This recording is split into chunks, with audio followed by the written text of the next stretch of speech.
محترم حاضرین جمعہ، جیسا کہ ہم تمام لوگوں کے علم میں یہ بات ہے کہ جو اس ماہ سے ہم گزر رہے ہیں وہ اسلامی تاریخ کا پہلا مہینہ ہے، جسے ہجری سن کہا جاتا ہے، اور یہ اسلام کے 12 مہینوں میں سے پہلا مہینہ جسے شمار کیا جاتا ہے۔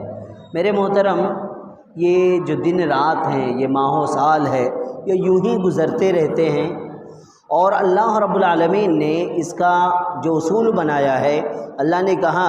کہ یوم خلق السماوات والارض، زمین و آسمان کی اللہ نے پیدائش کی، یعنی اس دنیا کی پیدائش سے لے کر کے آخرت تک اللہ رب العالمین یوں ہی ماہ و سال گزرتا رہے گا۔ ایک سال آئے گا، پھر وہ چلا جائے گا، پھر دوسرا سال آئے گا، دن آئیں گے، رات آئیں گی، اور اس طرح سے ہماری زندگی کی ایک ایک لمحہ لحظہ لحظہ کر کے ختم ہوتا رہے گا۔ میرے محترم، یہ جو ماہ و سال گزرتے ہیں، یہ ہمیں ایک سبق دے کے جاتے ہیں، اور وہ سبق یہ ہے، یہ نصیحت کر کے جاتے ہیں کہ یہ جو دن ہیں، یہ تمہاری زندگی کے وہ دن ہیں جو تم سے کٹ گئے ہیں، یہ جو لمحہ ہیں، یہ وہ تمہاری زندگی کے وہ لمحہ ہیں جو تم سے ختم ہو چکی ہے، اور یہ جو سال ہے، یہ تمہاری زندگی کی وہ سال ہے جو تمہاری عمر سے ایک سال کم کر دی گئی ہے۔ گویا کہ ہر لمحہ، ہر لحظہ، ہر منٹ، ہر سیکنڈ ہم اپنے آپ کو موت کے قریب کرتے ہوئے جاتے ہیں، یعنی ہماری زندگی ایک ایک منٹ کر کے موت سے قریب ہوتی جاتی ہے، لیکن اس کے باوجود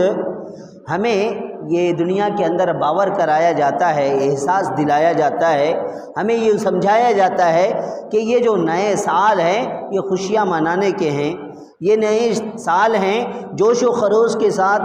اپنی زندگی کو آگے بڑھانے کے ہیں۔ یہ زندگی آپ کی آگے نہیں بڑھ رہی ہے، بلکہ دی ہوئی زندگی میں سے آپ کی زندگی کٹ رہی ہے، کم ہو رہی ہے۔ آپ کو اللہ رب العالمین نے جو بھی زندگی دی ہو، 50 سالہ، 60 سالہ، اس 50 سالہ، 60 سالہ زندگی میں سے ایک سال آپ کا کٹ گیا ہے۔ تو یہ گویا کہ یہ دن کا گزرنا یہ ہمیں نصیحت کرتے ہوئے جاتی ہے کہ آپ اپنی موت سے قریب ہو رہے ہو،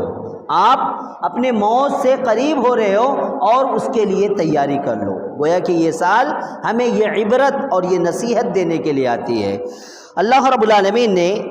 اس آیت کریمہ میں جو میں نے پڑھی ہے، اس کے اندر کہا ان عدت الشہور عند اللہ 12 شہرا، کہ اللہ رب العالمین کے نزدیک 12 مہینے ہیں، اور یہ 12 مہینے کب ہیں؟ یہ اللہ رب العالمین نے جب سے زمین و آسمان کو پیدا کیا ہے اس وقت سے ہی یہ 12 مہینے کو اللہ نے متعین کر دیا ہے۔ منہا 4 حرم، اس کے اندر 4 مہینے ایسے ہیں جو حرمت والے ہیں، جو عزت و احترام والے ہیں، جو پاکیزگی والے ہیں، جس کے اندر انسان کو پاکیزگی کو اختیار کرنا ہے۔ منہا 4 حرم، اور حدیث نبوی کے مطابق وہ 4 مہینے کون سے ہیں؟ ذی القعدہ، ذی الحجہ، اور یہ محرم، اور ایک رجب۔ ذی القعدہ،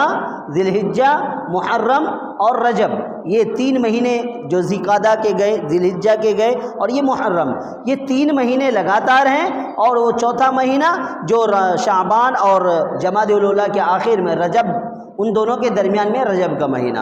یہ 4 مہینے حرمت والے مہینے ہیں۔ اللہ رب العالمین نے اس کے آگے کہا فَلَا تَظْلِمُوا فِيهِنَّ أَنفُسَكُمْ، ان 4 مہینوں کے اندر آپ اپنے آپ پر ظلم نہ کرو،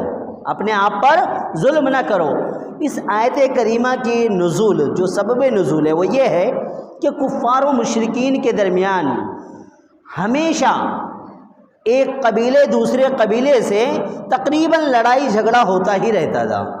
ایک خاندان دوسرے خاندان سے تقریباً بھڑے رہتے تھے۔ ان لوگوں کا معمول تھا کہ اگر ایک جھگڑا شروع ہو گیا تو اس کا ایک نسل نہیں، دوسری تیسری نسل لگاتار، یعنی ایک واقعہ آتا ہے کہ ایک اونٹ دوسرے کے کھیت میں یا دوسرے کی چراگاہ میں چلے گیا، اور اس کی وجہ سے جو جھگڑے ہوئے ان لوگ کے درمیان میں تقریباً 40 سال تک لڑائی ہوتی رہی۔ تو یہ وہ قوم تھی۔ لیکن ان لوگوں کے درمیان بھی جب یہ حرمت کا مہینہ، یہ 4 مہینہ تھا، تو یہ لوگ آپس کے اندر اس کی تعظیم میں اپنے جھگڑے، اپنی لڑائی کو روک لیتے تھے، اور جب ان کو لگتا تھا کہ جھگڑا کرنا ضروری ہے تو اس مہینے کے نام کو چینج کر دیتے تھے۔ مان لے یہ محرم کا مہینہ ہے، اس کو وہ صفر کا مہینہ مان لیتے تھے اور کہتے تھے کہ محرم اس کے بعد کا مہینہ کہلائے گا۔ الغرض یہ کہ وہ محرم کے مہینے میں، یعنی حرمت والے مہینے میں آپس میں لڑائی جھگڑے کو مناسب نہیں سمجھتے تھے، بلکہ آپس کی لڑائی جھگڑے کو ختم کر دیتے تھے۔ تو یہ محرم کی فضیلت ہے جو مشرکین سے بھی ثابت ہے۔ اب آئیے ہم اسلام کی روح سے اس مہینے کی حرمت کے تعلق سے کچھ باتیں دیکھتے ہیں۔ اس مہینے کے اندر اللہ رب العالمین نے جو سب سے پہلی بات کہی وہ یہ کہ یہ حرمت والا مہینہ ہے۔ جیسے میں نے آیت کریمہ پڑھی، 4 مہینوں میں یہ محرم پہلا مہینہ ہے، جو سال کا پہلا مہینہ ہے، اسلامی تاریخ کا پہلا مہینہ ہے، یہ حرمت والا مہینہ ہے، اور اس مہینے کے اندر لوگوں سے لڑنا بھڑنا، گناہ کا کام کرنا، برائی کے قریب جانا، برائی کو پروان چڑھانا اور برائی سے رغبت دلانا، ان تمام چیزوں سے ہمیں بچ کے رہنا چاہیے، کیونکہ اس مہینے کے اندر اگر ثواب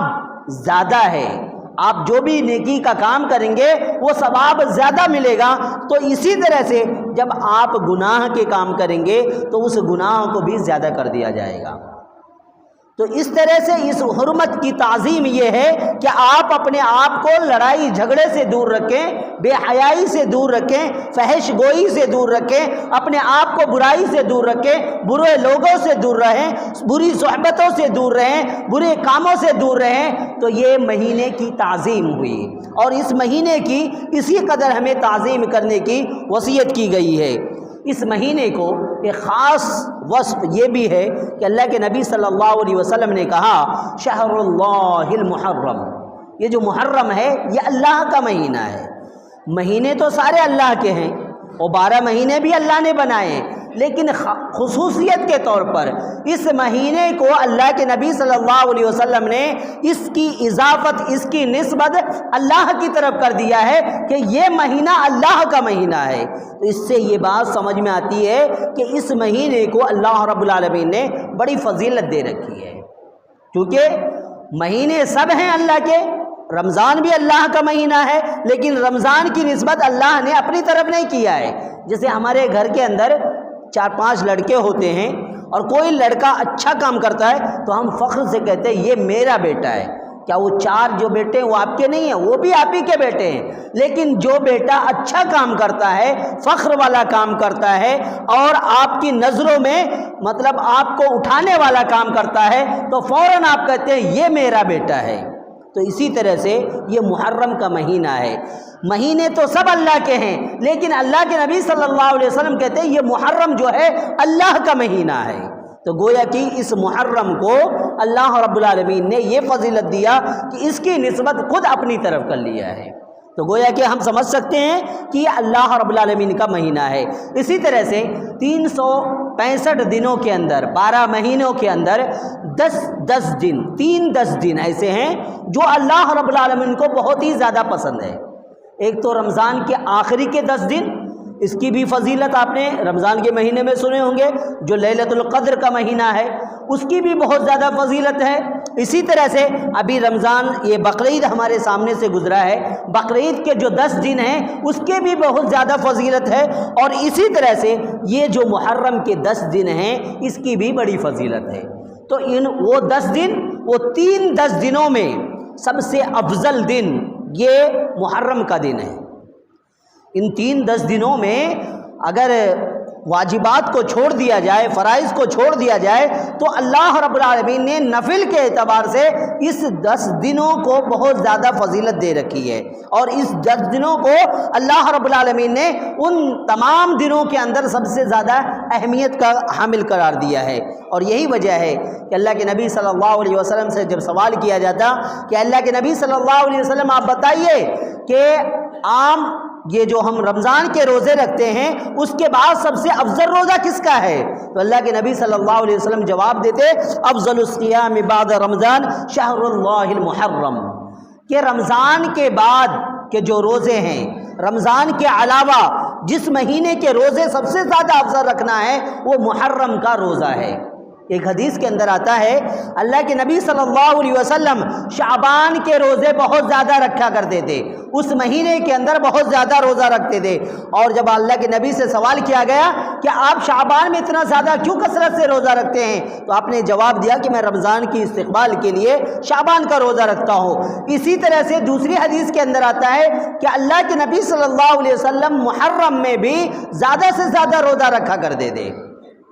اور اللہ کے نبی صلی اللہ علیہ وسلم جب مکہ سے ہجرت کر کے مدینہ آئے اور آنے کے بعد آپ نے یہودیوں کو دیکھا کہ یہ لوگ محرم کے دنوں میں خوشی مناتے ہیں، اپنے بال بچے کو اچھے کپڑے پہناتے ہیں، محرم کی تعظیم و تکریم کرتے ہیں اور اس دن کا وہ لوگ روزہ رکھتے ہیں۔ تو اللہ کے نبی صلی اللہ علیہ وسلم نے یہودیوں سے کہا کہ اے یہودیوں،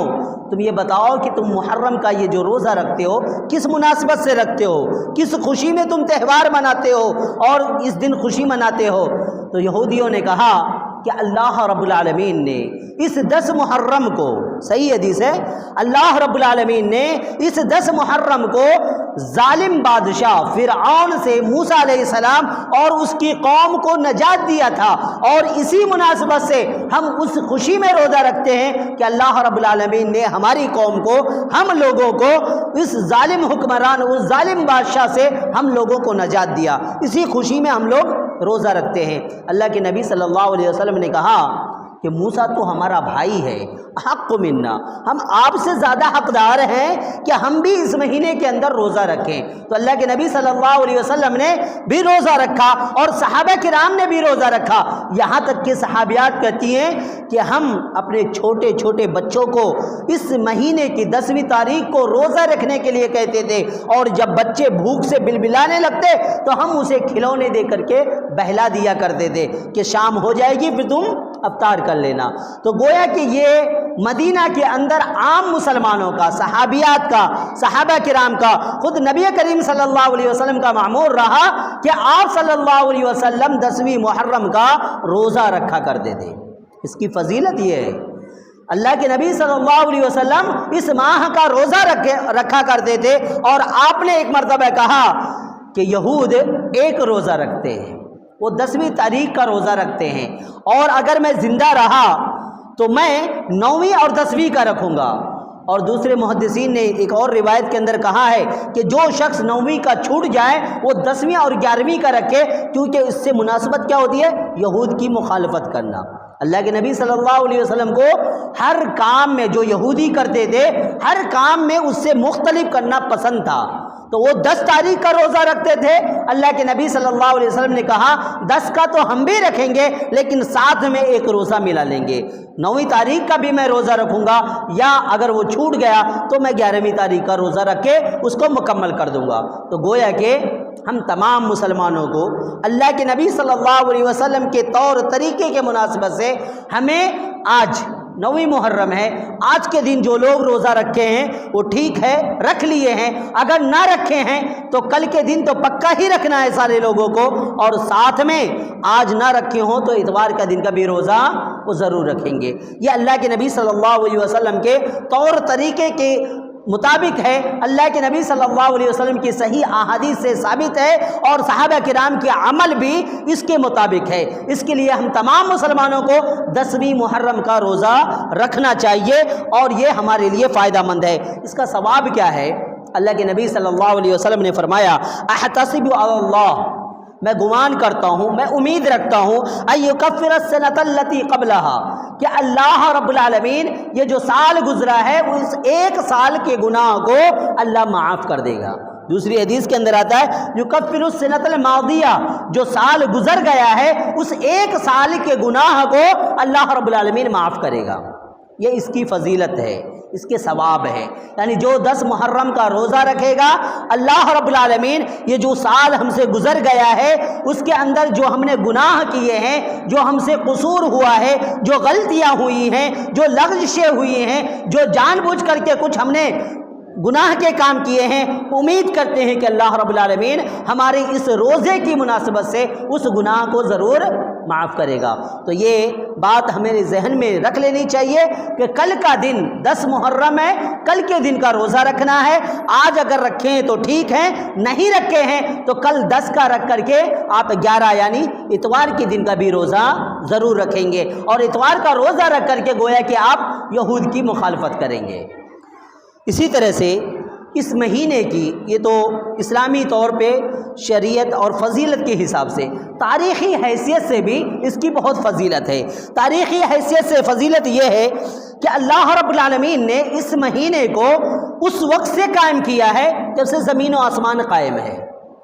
آج جو ہم 10 محرم مناتے ہیں یہ آج سے نہیں ہے، جیسے ہمیں باور کرایا جاتا ہے، ہمیں سکھایا جاتا ہے، ہمیں بتایا جاتا ہے کہ اسلام آنے کے بعد، یہ کربلا کے واقعہ کے بعد 10 محرم کی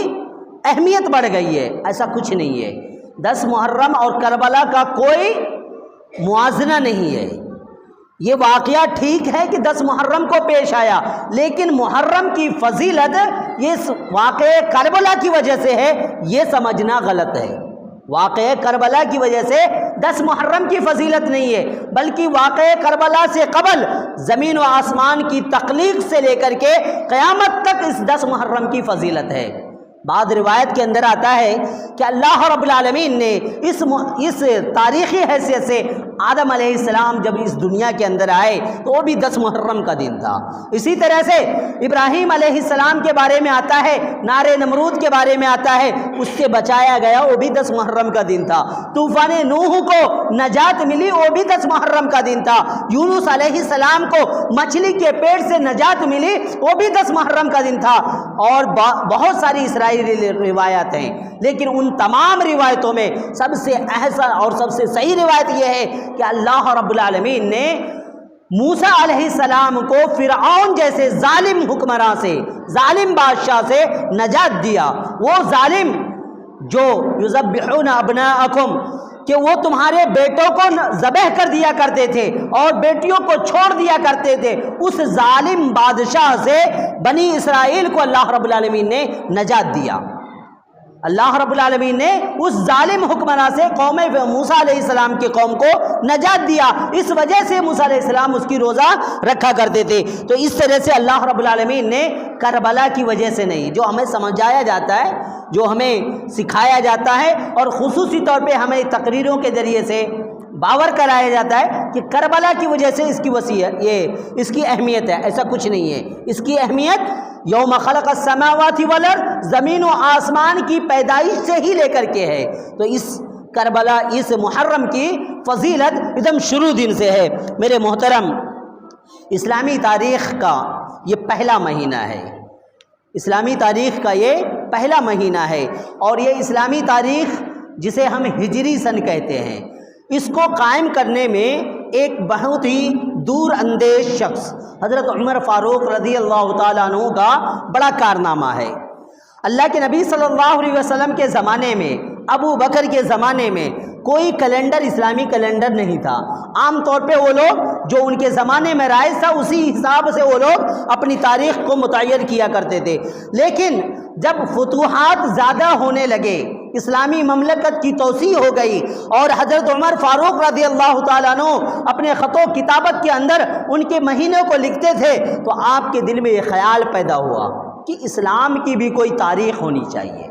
اسلام کا بھی اپنا کوئی کیلنڈر ہونا چاہیے، اسلام کا بھی اپنی شناخت ہونی چاہیے۔ تو وہ دور اندیش تھے۔ حضرت عمر چاہتے تو اللہ کے نبی صلی اللہ علیہ وسلم کی پیدائش کو اسلامی تاریخ قرار دیتے، اگر آپ چاہتے تو نبوت کی تاریخ جو قرآن مجید نازل ہوئی اس تاریخ کو آپ کیا کرتے؟ اسلامی تاریخ قرار دیتے۔ لیکن حضرت عمر بڑے دور اندیش تھے، بڑے فراست دان تھے، بڑے ذہین تھے۔ انہوں نے ہجرت کے واقعے کو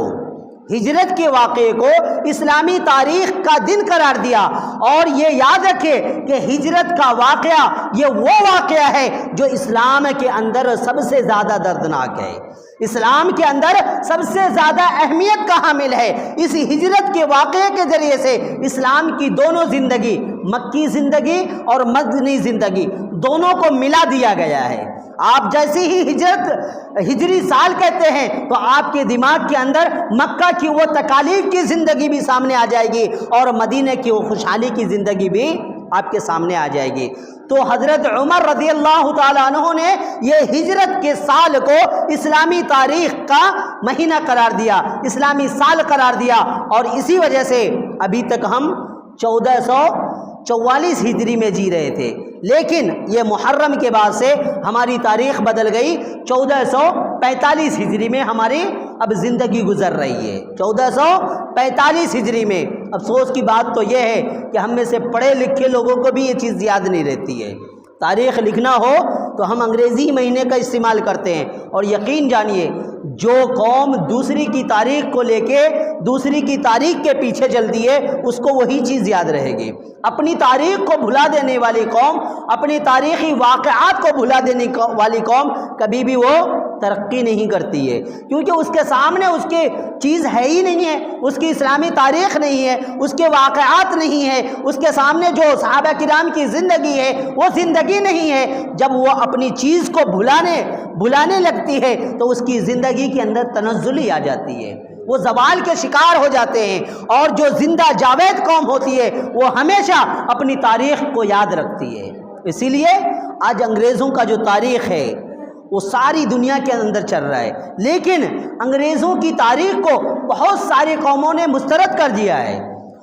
مان لیجئے آپ چلے جائیں چین میں، وہ لوگ انگریزی تاریخ کو نہیں مانتے ہیں، وہ لوگ اس کو اہمیت نہیں دیتے ہیں، کیونکہ وہ خود ایک زندہ قوم ہے، وہ ترقی یافتہ قوم ہے، اس کے نزدیک اپنے آپ کو زندہ رکھنے کے لیے اپنی قومی وراثت کو سنبھالنا ضروری ہے۔ لیکن ہم لوگ تو ایسے نہیں ہیں، ہمیں صرف یہ غیروں کا دیا ہوا چیز یاد رہتا ہے، اپنی جو چیز ہے اہمیت کی وہ ہمیں یاد نہیں رہتی ہے۔ میرے محترم، یہ ہجرت کا جو واقعہ ہے بڑی دل خراش ہے۔ ایک دو واقعہ میں آپ کے سامنے رکھتا ہوں۔ ایک صحابی ہیں صہیب رومی رضی اللہ تعالیٰ عنہ، ہجرت کہتے ہیں کس کو؟ ہجرت کہتے ہیں اپنے دین کے خاطر، ہجرت کہتے ہیں اپنی دین اور اسلام کے خاطر گھر بار کو چھوڑ دینا، مال و دولت کو چھوڑ دینا، اس جگہ کو چھوڑ کر کے اس جگہ میں چلے جانا جہاں پر ایمان کی سلامتی ہو اور اسلام کی سلامتی ہو اور آپ کی سلامتی ہو، ایسی جگہ میں چلے جانے کو ہجرت کہتے ہیں۔ اللہ کے نبی صلی اللہ علیہ وسلم نے کہا لا ہجرت بعد الفتح، فتح مکہ کے بعد اب کوئی ہجرت نہیں ہے، لیکن اس کا مطلب یہ نہیں ہے کہ آج کے زمانے کے اندر بھی اگر ایسے حالات آ جائیں، انسان کو نماز پڑھنا دشوار کر دیا جائے، اس کو اسلام پر عمل کرنا دشوار کر دیا جائے، اسے مسلمان ہونا دشوار ہو جائے، قرآن کو پڑھنا دشوار ہو جائے، تو اس کے لیے لازم ہے کہ اس شہر کو چھوڑ کر کے اللہ رب العالمین کی کشادہ زمین میں جہاں چاہے وہاں چلے جائے۔ یہ ہجرت ہے،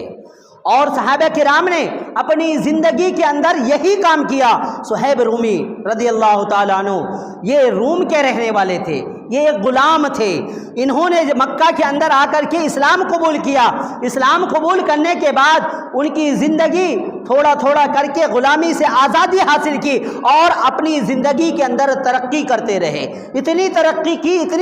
کی کہ بڑے مالدار صحابی ہو گئے۔ اور جب یہ مکہ چھوڑ کر کے مدینہ جانے لگے تو مکے والوں نے آپ کو پکڑ لیا اور کہا کہ اے صہیب، تم ہمارے شہر میں آئے تھے تو تم غلام بن کے آئے تھے، تمہارے پاس میں کچھ نہیں تھا، اور جب تم ہمارے شہر سے جا رہے ہو تو تمہارے پاس میں اتنی دھن دولت ہے، ہم تمہیں یہ دھن دولت لے کر کے جانے نہیں دیں گے۔ صہیب رومی نے کہا تو پھر میں کیسے جا سکتا ہوں؟ انہوں نے کہا جتنی آپ نے کمائی ہے، جتنے آپ نے ترقی کیے ہیں، جتنے دھن دولت جمع کیے ہیں، وہ تمام کو مکے کے اندر چھوڑ دو، آپ تنے تنہا آئے تھے، تنے تنہے نکل کر کے مدینہ چلے جاؤ۔ صہیب رومی نے ایسے ہی کیا، اس کو کہتے ہیں کیا؟ ہجرت۔ اسی طرح سے بہت صحابہ کرام تھے، خود ابو بکر رضی اللہ تعالیٰ عنہ شروع دور میں ہجرت کرنے والے تھے، اور جب ہجرت کرنے لگے، جانے لگے، تو لوگوں نے آپ کو منع کیا، روکا، آپ تنے تنہا نکل گئے تھے، پوری دھن دولت کو چھوڑ کر کے نکلنا چاہتے تھے۔ تو اس طرح سے تمام صحابہ کرام، کسی نے اپنے ماں باپ کو چھوڑا، کسی نے گھر بار کو چھوڑا، کسی نے بیوی کو چھوڑا، کسی نے بچے کو چھوڑا، کسی نے اپنی جان آدھی گنوا دی، اس کے بعد وہ مکہ چھوڑ کر کے مدینہ گئے۔ یہ ہجرت تھا، اور یہ ان کا ہجرت اس وجہ سے تھا، اسلام کے خاطر تھا، اسلام کو اپنانے کی وجہ سے تھا۔ اور ہمارا جو ہجرت ہے آج کل، ہم بھی ہجرت کرتے ہیں، ہم اپنے گاؤں کو چھوڑ کر کے ممبئی، دلی، بنگلور کہیں بھی جاتے ہیں، لیکن ہمارا ہجرت اس وجہ سے ہوتا ہے کہ ہمارے پیٹ کو آسودگی ہو جائے، ہمارے گھر والے کو 2 وقت کی روٹی میسر ہو جائے، تو گویا کہ ہمارا ہجرت اس کے اندر ثواب نہیں۔ لیکن ان لوگوں کا ہجرت دین اسلام کے خاطر تھا، اس لیے اللہ رب العالمین نے ان لوگوں کو ثواب سے مزین کیا، اور ان لوگوں کے تعلق سے کہا رضی اللہ عنہم ورضوا عنہ، کہ اللہ رب العالمین ایسے مہاجرین سے خوش ہو گیا، ایسے صحابہ کرام سے خوش ہو گیا، وہ اللہ رب العالمین سے راضی ہوئے، اللہ ان سے راضی ہو گیا۔ میرے محترم، آج کے دور میں ہمارے لیے بھی ہجرت ہے، ہمارا ہجرت، اللہ کے نبی صلی اللہ علیہ وسلم نے کہا ہجرت ہمارے لیے یہ ہے کہ ہم اللہ رب العالمین نے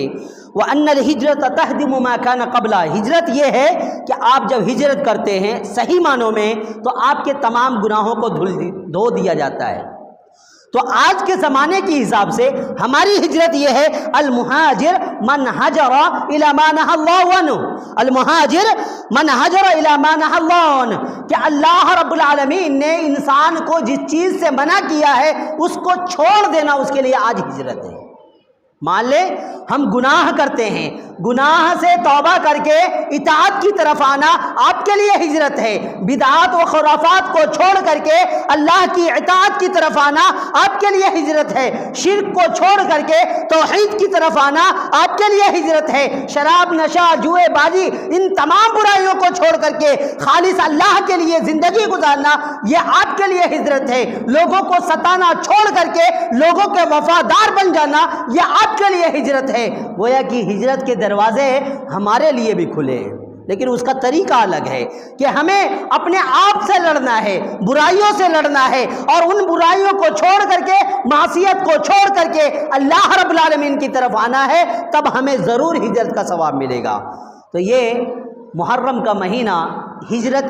ہجری تاریخ کا پہلا سا مہینہ ہے، اور یہ ہجرت ہمیں یہ نصیحت دینے کے لیے آتا ہے کہ ہمیں بھی اللہ رب العالمین کے لیے ان تمام برائیوں کو چھوڑ دینا ہے، ان تمام فضولیات کو چھوڑ دینا ہے جس سے اللہ رب العالمین ناراض ہوتے ہیں، اللہ رب العالمین کو جو کام ناپسند ہے ان تمام کو چھوڑ کر کے ہمیں اسلام کی طرف آنا ہے۔ اسی طرح سے میرے محترم، اس مہینے میں جو سب سے زیادہ اہمیت ہمیں باور کرایا جاتا ہے وہ واقعہ کربلا ہے۔ واقعہ کربلا کیا ہے؟ مسلمانوں کے 2 گروہ ہیں، ایک حضرت حسین رضی اللہ تعالیٰ عنہ اور ان کے اصحاب، اور دوسرے طرف یزید ہیں اور ان کے اصحاب ہیں۔ حسین رضی اللہ تعالیٰ عنہ کی طرف سے اہل بیت ہیں اور دیگر صحابی ہیں، اسی طرح سے یزید کی طرف سے بہت سارے صحابی ہیں۔ میرے محترم، صحابیوں کے بارے میں ہمیں کچھ بولنے اور کچھ کہنے سے پہلے ہمیں سوچ لینا چاہیے۔ صحابی وہ جنہوں نے اپنی آنکھوں سے اللہ کے نبی صلی اللہ علیہ وسلم کو دیکھا، جنہوں نے اپنی کانوں سے اللہ کے نبی صلی اللہ علیہ وسلم کی بات کو سنی، صحابی وہ جو آپ کی معیت میں بیٹھے، جو آپ کو اپنی نظروں سے دیکھا، اپنے کانوں سے سنا، آپ کے الفاظ دیکھے اور آپ کے ساتھ میں رہے، اور ایمان کے حالت میں رہے، اور ایمان ہی کے حالت میں ان کا وفات ہوا۔ یہ صحابی ہیں، یہ وہ صحابی ہیں جس کے تعلق سے اللہ کے نبی صلی اللہ علیہ وسلم نے کہا کہ میرے تمام صحابہ کیا ہیں؟ سچے ہیں، جس کے تعلق سے اللہ رب العالمین نے کہا رضی اللہ عنہم ورضوا عنہ کہ یہ اللہ رب العالمین کے پیارے ہیں اور اللہ رب العالمین ان کو پیارا ہے۔ گویا کہ یہ اللہ رب العالمین نے ان کو سرٹیفکیٹ دے دیا کہ یہ تمام کے تمام صحابہ کرام جنتی ہیں اور یہ جنت میں جانے والے ہیں۔ تو اب جب یہ تعریف صحابی کے ہیں تو ہمیں کوئی حق نہیں بنتا کہ ہم کسی صحابی کو لعن طعن کریں، کسی صحابی کے خلاف میں اپنی زبان کو دراز کریں، چاہے آپ اہل بیت کی محبت میں صحابہ کو گالیاں دیں یا ان صحابہ کی محبت میں آ کر کے اہل بیت کو گالی دیں، دونوں طرح سے آپ کے لیے جائز نہیں ہے۔ یعنی آپ واقعہ کربلا کو بڑھا چڑھا کر کے سن کر کے صحابہ کرام کو گالی دیں، یہ آپ کے لیے مناسب نہیں ہے، یا صحابہ سے محبت کرتے ہوئے اہل بیت کو گالی دیں، یہ آپ کے لیے مناسب نہیں ہے، کیونکہ یہ معرکہ، یہ جو لڑائی ہوئی، ہم جو کہتے ہیں یہ حق و باطل کی لڑائی تھی، یہ غلط بات ہے، یہ حق و باطل کی لڑائی نہیں تھی۔ کیسے نہیں تھی؟ کیونکہ ادھر بھی صحابہ کرام ہیں، وہاں بھی صحابہ کرام ہیں، اور صحابہ کرام نعوذ باللہ کوئی بھی باطل پہ نہیں تھا، کوئی بھی جھوٹا نہیں تھا، کوئی بھی اسلام کے خلاف نہیں تھا، کسی بھی صحابہ کرام کے گروہ میں اسلام مخالفت کوئی بات نہیں تھی، بلکہ جن لوگوں نے کیا وہ تمام کے تمام لوگ گنہگار ہیں، جسے بالاتفاق تاریخ کے اندر اہل کوفہ کے نام سے جانا جاتا ہے، جو خارجی تھے، جنہوں نے حضرت عثمان رضی اللہ تعالیٰ عنہ کو شہید کیا تھا، یہ وہی لوگ تھے جنہوں نے حضرت حسین کو بلایا اور بلا کر کے دو مسلمانوں کے درمیان میں آپس میں لڑائی کرا دی۔ اس لیے ہماری زبان سے نہ یزید کی صحابیوں کو، ساتھیوں کو برا بھلا کہا جائے، نہ اہل بیت اور اہل بیت کے ساتھیوں کو برا بھلا کہا جائے۔ اگر ہم یہ کام کرتے ہیں تو یقین مانیے ہم غلط راستے پہ آتے ہیں۔ میرے محترم، یہ واقعہ کربلا کب ہوا؟ یہ سن 61 ہجری میں، یعنی اللہ کے نبی صلی اللہ علیہ وسلم کے ہجرت کے 61 سال بعد یہ واقعہ پیش آیا۔ اللہ کے نبی صلی اللہ علیہ وسلم کے 61 سال بعد یہ ہجرت کا واقعہ پیش آیا۔ اور اسی طرح سے یہ جو تعزیہ داری ہوتی ہے، تعزیہ جو بنایا جاتا ہے، یہ واقعہ کب پیش آیا؟ ہجرت 251 سال بعد، 251 سال بعد۔ اور اس کو بنانے والا کون ہے؟ معز الدولہ الدیلمی۔ معز الدولہ الدیلمی یہ شیعہ تھا، یہ بادشاہ تھا، یہ کربلا نہیں جا سکتا تھا، یہ مصر کا رہنے والا تھا۔ انہوں نے سمجھا کہ ہم یہیں پہ کچھ ایسا کر لیتے ہیں کہ وہ یاد تازہ ہو جائے، تو انہوں نے سب سے پہلے تعزیہ داری کی اور اس کا نقشہ بنایا، اور نقشہ بنا کر کے لوگوں کو کہا کہ یہیں پہ تم ماتم کر لو۔ وہیں سے وہ ماتم شروع ہوا، یعنی 253 ہجری میں اس کی آغاز ہوئی۔ تو گویا کہ اسلام مکمل ہونے کے بعد 253 سال بعد یہ جب واقعہ پہ یہ عزت داری شروع ہوئی، تعزیہ داری شروع ہوئی، تو گویا کہ اس سے اسلام کا کوئی تعلق ہے ہی نہیں ہے، کیونکہ اسلام تو اللہ کے نبی صلی اللہ علیہ وسلم کے ہوتے ہوئے موجود تھے، اور حج کے دنوں میں جب آخری حج کر رہے تھے اس وقت ہی اسلام مکمل ہو گیا۔ اللہ کے نبی صلی اللہ علیہ وسلم سے کہلوا دیا گیا، الیوم اکملت لکم دینکم واتممت علیکم نعمتی ورضیت لکم الاسلام دینا۔ تو گویا کہ اسلام پہلے ہی مکمل ہو گیا تھا۔ 261 سال بعد، 251 سال بعد اگر جو کچھ بھی اسلام کے اندر داخل کیا جائے گا وہ اسلام میں نہیں شامل ہوگا۔ تو آج جو نوحہ کرتے ہیں، ماتم کرتے ہیں، تعزیہ بناتے ہیں، اور یہ کالے لباس پہنتے ہیں اور شادی بیاہ کرنے سے رک جاتے ہیں، یہاں تک کہ اپنے ناخن بال کاٹنے سے رک جاتے ہیں 40 دن تک، یہاں تک کہ گھروں میں جھاڑو لگانے سے رک جاتے ہیں، میرے محترم اس کا اسلام سے کوئی تعلق نہیں ہے۔ ایسا کرنا اسلام میں ہے ہی نہیں ہے۔ اسلام کسی ایسی مشقت کا کہ انسان اپنے آپ کو خون بہائے، اپنے آپ کو چیر لے، اپنے آپ کو پھاڑ لے، اسلام کبھی بھی یہ چیز کی اجازت ہی نہیں دے گا کہ انسان اپنے آپ کو تکلیف دے۔ اسی وجہ سے اللہ رب العالمین نے کہا فَلَا تَظْلِمُوا فِيهِنَّ أَنفُسَكُمْ کہ اس مبارک ماہ کے اندر اپنے آپ پر ظلم نہ کرو۔ غالباً کیا اللہ رب العالمین کو معلوم تھا کہ بعد میں چل کر کے لوگ خود کے اوپر ظلم کریں گے، اس ماہ کا نام لے کر کے ظلم کریں گے، تو اللہ نے کہا عام دنوں میں بھی کی اور اس محرم کے دنوں میں خصوصیت کے تحت فَلَا تَظْلِمُوا فِيهِنَّ أَنفُسَكُمْ کہ اپنے آپ پر ظلم نہ کرو، یعنی اپنے آپ کو جو ایسے کام نہ کرو کہ تمہارے لیے دشوار ہو جائے، تمہیں تکلیف ہو، لوگوں کو تکلیف ہو، ایسے کام کرنے سے رک جاؤ۔ تو میرے محترم، ہمیں کرنے کا کام صرف یہ ہے کہ اس محرم کی 10 تاریخ کا روزہ رکھنا ہے، اس محرم کی 10 تاریخ کا روزہ رکھنا ہے، اور زیادہ سے زیادہ جیسے ہم رمضان کے مہینے میں صدقہ خیرات کرتے ہیں، اس کا ثواب ملتا ہے، تو یہ محرم حرمت والے مہینے ہیں، آپ اس مہینے کے اندر بھی صدقہ خیرات کریں، لوگوں کے ساتھ میں بھلائی کا کام کریں، اچھائی کا کام کریں، اس کا ثواب آپ کو زیادہ ملے گا۔ تلاوت کریں، ذکر و اذکار کریں، نماز پڑھیں، اور اللہ کے نبی صلی اللہ علیہ وسلم کے حدیث کے مطابق جتنا ہو سکے آپ زیادہ سے زیادہ روزہ رکھیں۔ تو یہ اس مہینے کے اصل کام ہے۔ میرے محترم، اسی طرح سے یہ جو میں نے ظلم کا لفظ استعمال کیا، ظلم کیا ہے؟ ظلم یہ ہے کہ کسی بھی چیز کو جو اس کا اصل چیز ہے اس جگہ سے ہٹا دینا، چاہے وہ تھوڑا ہو یا زیادہ ہو، یہ ظلم ہے۔ مان لیں یہ میک ہے، یہ میک کا یہ جگہ ہے،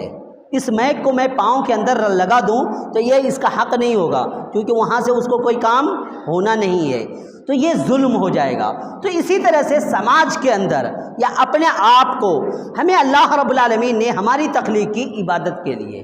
ہم کیا کرتے ہیں؟ اپنے آپ کو عبادت سے ہٹا کر کے